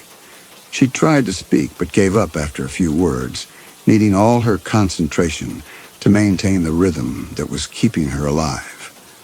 One of the other graduate students appeared next, leaning against his tent pole for support, his chest rising and falling in a pattern that looked more like manual labor than automatic function. Mira watched in horror as they struggled, as they fought to maintain conscious control over a process that their bodies should have managed without thought. The team lead's eyes were red-rimmed, His jaw clenched with the effort of staying alert. Every few seconds, his eyelids would droop and his breathing would stutter, and he would jerk himself awake with a gasp, forcing his attention back to the process that was slipping away from linguistic control. She asked how long they thought they could maintain it. The team lead tried to answer but had to stop mid-sentence, his breathing faltering.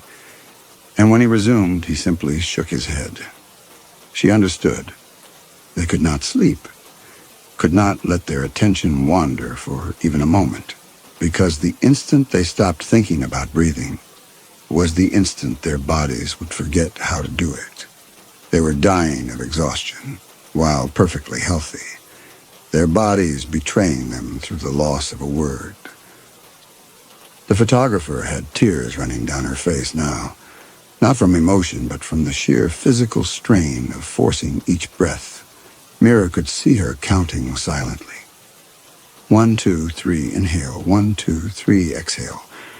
Using numbers to maintain the rhythm, because numbers still existed. Numbers were still accessible, even as other words dissolved.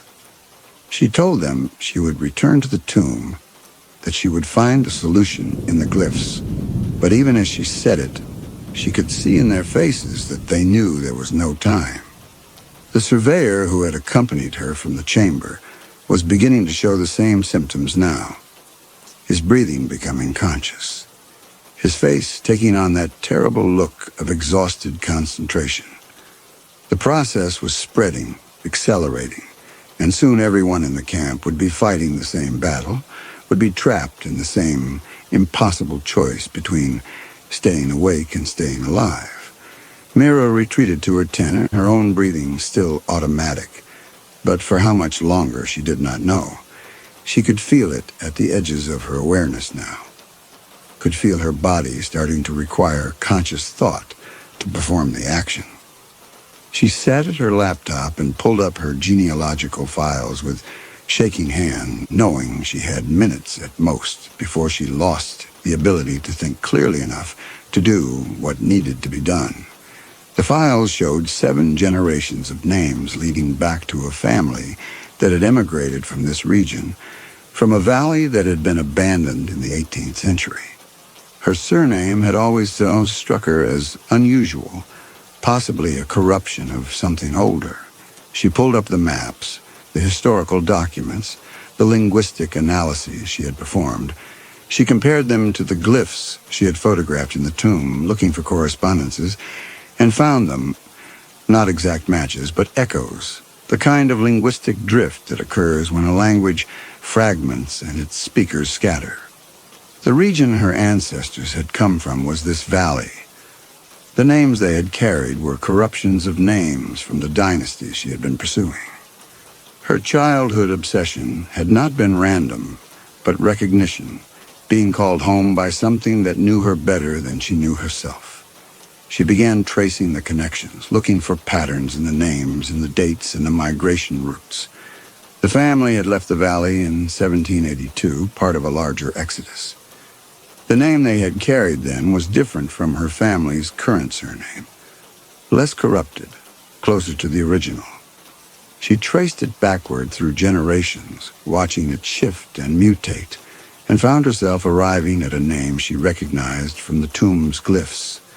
The dynasty's final ruling house, the royal line that should have been sacrificed, but never was. She stared at her screen, understanding what it meant. The dynasty had not died out completely. They had fragmented, their royal names corrupting into common surnames, their history forgotten, their lineage surviving through families that no longer remembered what they had been. And she was the inheritor of one of those corrupted names, the last carrier of a lineage that had once been sovereign. The tomb had been hidden deliberately by a dynasty that knew what they had created, and knew it was incomplete, and knew that someday their descendants would be drawn back to finish it. She had thought her career was her own choice, but now she understood it had been genetic imperative, pulling her toward this valley, toward this tomb, toward the well that had been waiting for her bloodline to return. She tried to save the genealogy file, but the laptop screen flickered, and when it came back, the text had changed. Names were blanking out, replacing themselves with empty space. She watched as her grandmother's name disappeared, then her grandfather's, the erasure working backward through generations, as the well reached through time to claim what it needed before she could use it. She grabbed a pen and paper, tried to write the names down before they vanished, but her grandmother's name was already gone from her memory, the word that designated her simply absent. She tried to write her mother's name and found her hand shaking, the letters forming slowly, and when she finished the word, it looked wrong, corrupted. She forced herself to focus, to write what she could remember, but the erasure was accelerating. Her great-grandparents' names were gone. Her great-great-grandparents were blank spaces in her mind. The well was taking them, pulling them from her memory as she tried to record them, and she understood with terrible clarity that this was the final trap. She would reach the tomb chamber with no memory of her lineage, would stand before the western wall, unable to carve what was required because the names would be gone. Outside her tent, she heard a sound that made her blood freeze. Not a scream, but something worse, a wet choking that went on and on without pause. She knew without looking that one of her team had lost the fight, had let their attention slip for just a moment, had fallen asleep or simply given up from exhaustion, and now their body had forgotten how to breathe entirely. The choking continued for perhaps 30 seconds and then stopped, leaving a silence that was somehow worse. She grabbed her laptop and her tools and ran from her tent. The team lead was still by the fire, still fighting, but she could see from his face that he would not last much longer. The photographer had collapsed to her knees, hands pressed to her chest, still maintaining the rhythm, but barely, her lips moving in silent count. The surveyor was sitting with his back against the tent, his breathing now so labored that each inhalation sounded like it might be his last. She ran past them toward the tomb stairs, her own breath coming in conscious gasps now, feeling it slip away from automatic control with each step. She descended into the chamber with reckless speed, her lamp swinging wildly, and found the ink had risen almost to the rim, the pillars sagging like melted wax, the ceiling beginning to crack. She set her laptop on the ground near the western wall and opened it, found the genealogy screen still visible, but fading, names disappearing even as she looked at them. She picked up her chisel and hammer and stared at the blank stone, trying to remember even one ancestor's name, and found nothing. Her grandmother was gone. Her grandfather was absent. Her mother's name was dissolving even as she tried to grasp it.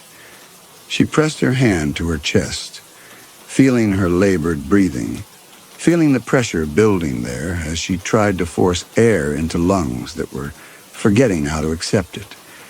And beneath that pressure, she felt something else, a weight that had nothing to do with suffocation, a presence that had always been there but that she had never noticed until this moment. The names were not in her mind.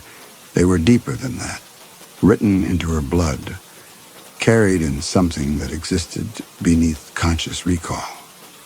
The well had taken them from her memory, but it could not take them from her body, from the cellular record that existed below the level of words. She picked up her chisel and pressed it against the stone, not knowing what glyph to carve, not remembering the script or the symbols or anything except the weight in her chest. She made the first cut and felt the pressure shift, not ease but redistribute, as though carving the stone was somehow carving into the weight itself. She made another cut, then another, not following any pattern she consciously knew, simply following the sensation in her chest.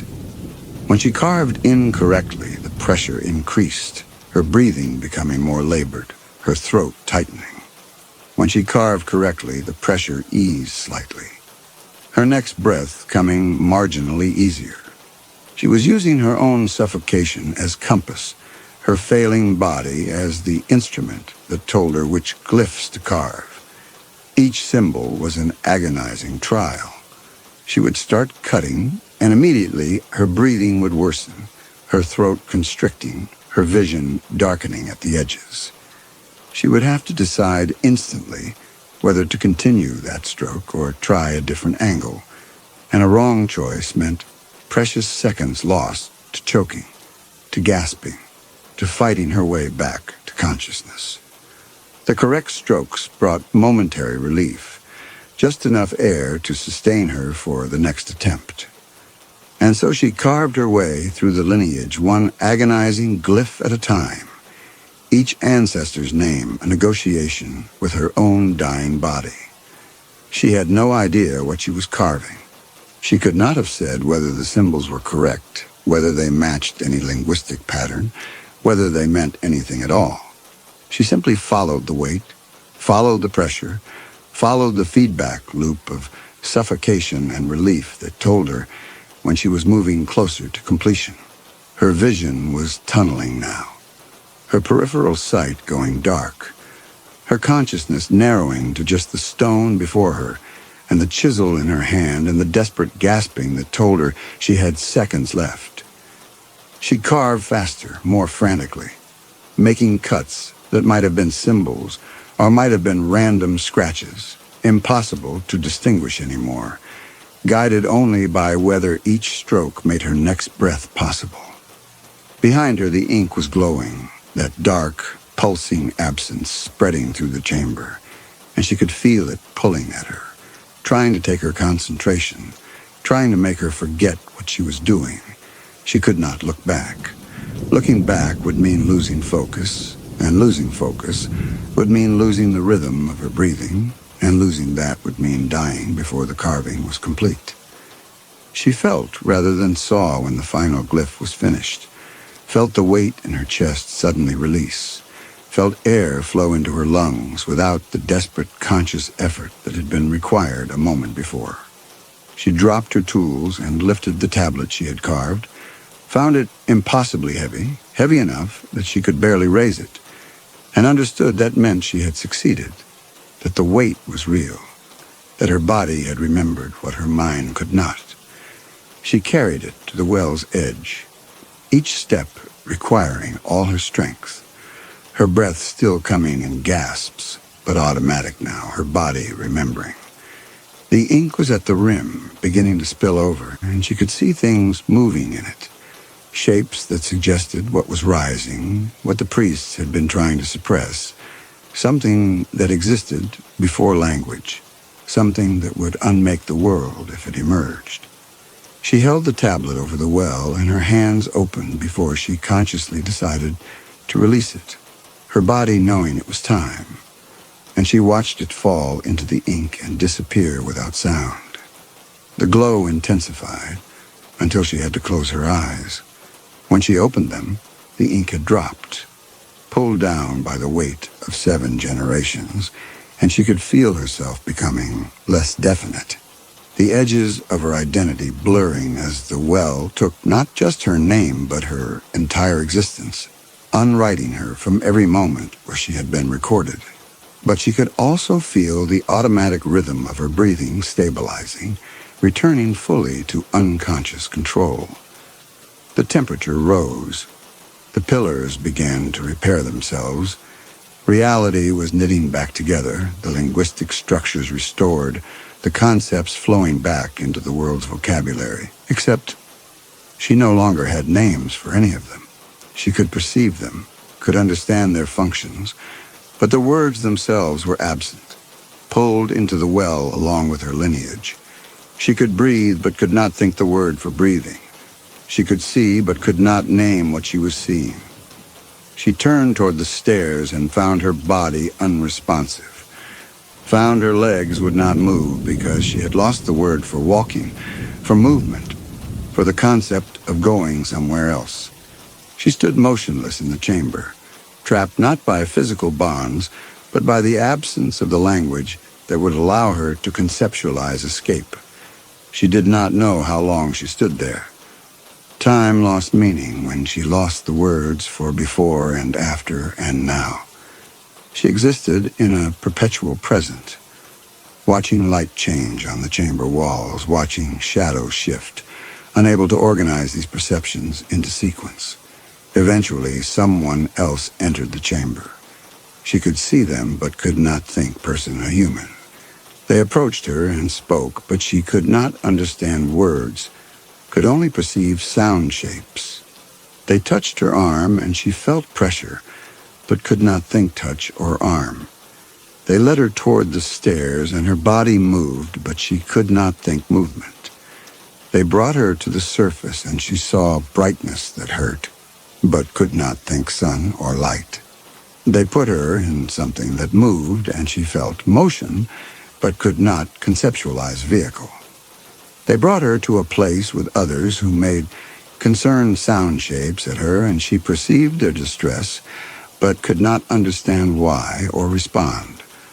She existed this way for what they probably thought of as weeks, though she could not count or measure. She was present in each moment, but each moment was the same, undifferentiated perception without the framework to organize it. She ate when food appeared because her body remembered hunger, though she had lost the word for it. She slept when darkness came because her body remembered exhaustion. But something else was happening that they could not see. The well had taken her linguistic framework, but it had not taken her awareness. And in the absence of words, that awareness began to perceive things that language normally filtered out. She could see the spaces between objects, the gaps where reality was held together by linguistic agreement. She could see how fragile those bonds were, how much of the world existed only because enough people agreed to call it by the same names. And she could see something moving in those gaps, something that did not have a name because it existed before naming, something that the well had been built to suppress, but that was beginning to find the cracks in reality's structure. She sat in the place they had put her, a room with soft surfaces and gentle lighting. And through the window, she watched as someone in white came to check on her. The person made sound shapes that were probably meant to be soothing, probably asking how she felt. But as the person spoke, one of the words was not a word at all, but a gap, a hole in the sound, a pocket of absolute silence that reminded her of the tomb. The person did not seem to notice they had produced this absence, continued speaking as though the sentence had been complete. But she had heard it, had perceived the gap where a word should have been, and she understood that the rising was learning, was beginning to corrupt the speech of those who came near her, was using her as a kind of template for understanding how language worked, so it could begin taking it apart. She watched through the following days as the corruption spread. Another person came to bring her food, and when they spoke, she heard two gaps in their sentences, two pockets of silence where words had simply ceased to exist. The person looked confused when this happened, paused and repeated themselves, but the words did not come back. They had been erased, pulled down into the gaps she could see spreading through reality's structure. She watched a person write something on a board near her bed, medication schedules or meal times or something, meant to organize her care. But as they wrote, some of the letters faded from the board while the person was still looking at it. The person stared at the incomplete words with an expression of profound confusion, tried to rewrite the vanished letters, and watched them fade again the moment the marker left the surface. The corruption was not violent or dramatic. It was patient, deliberate, learning the structure of language by observing how her caretakers used it, and then carefully, precisely, removing small pieces to see what would happen. A word here, a letter there, testing the boundaries, measuring the responses, understanding how much could be taken before the humans noticed something was fundamentally wrong. She sat in her chair by the window and watched the world outside, and she could see it there too. Street signs with letters missing. People speaking to each other with occasional gaps of silence that neither party seemed to register. Written words on billboards slowly fading while drivers passed without noticing. The rising was spreading beyond her room, beyond the facility, using the cracks her sacrifice had created to seep into the wider world. And the worst part, the part that filled her with a dread that existed below language, that needed no words to be felt, was that she could see it watching back. When she looked at the gaps between things, when she perceived the spaces where reality was held together by nothing but linguistic agreement, she could see something looking through those gaps, something patient and old and deeply interested in the world it was slowly learning to unmake. It did not hate, it did not hunger. It simply was a thing that existed before naming, before words, before consciousness had learned to organize chaos into meaning. And now it was learning the reverse process, learning how to take meaning and reduce it back to chaos, word by word, letter by letter, silence by silence. She looked down at her hands, and they were stranger hands than ever now, hands that belonged to someone who existed outside language entirely, someone who had become a kind of doorway through which the rising could study the world it intended to unwrite. She looked up at the window and saw not light or glass, but the raw structures of reality barely held together, saw how easily those structures could be dissolved. And through the gaps between those structures, she saw it watching back. The rising, patient now, having learned patience from her, learning language from her absence of it, learning how to be the thing that came after words ended, the thing that would fill the silence when humanity finally lost the ability to name what it feared. She sat in her chair by the window, trapped in eternal witness, and watched as the world began its slow forgetting, one word at a time.